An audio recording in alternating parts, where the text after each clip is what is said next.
بسم اللہ الرحمن الرحیم۔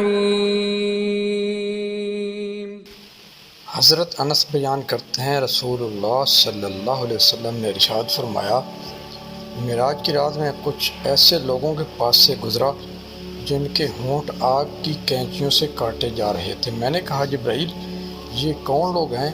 انہوں نے کہا یہ آپ کی امت کے خطیب حضرات ہیں جن کے قول و فعل میں تضاد تھا۔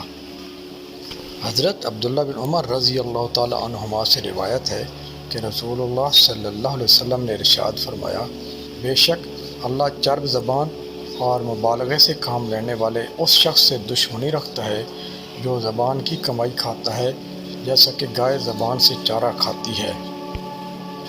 حضرت سعد بن ابی وقاص رضی اللہ تعالیٰ عنہ بیان کرتے ہیں رسول اللہ صلی اللہ علیہ وسلم نے ارشاد فرمایا، قیامت قائم نہیں ہوگی حتیٰ کہ ایک قوم کا ظہور ہوگا، وہ اپنی زبانوں کے ذریعے معدہ سرائی کر کے مال کما کر ایسے کھائیں گے جیسے گائے اپنی زبان کے ساتھ کھاتی ہے۔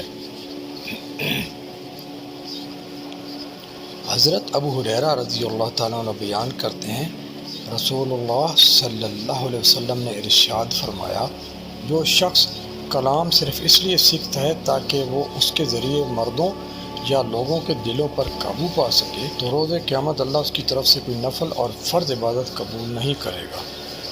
اللہ تعالیٰ ہماری حفاظت فرمائے اور ہمیں نیک اور لائق بنائے اور ہمیں ان برائیوں سے بچنے کی توفیق عطا فرمائے، آمین۔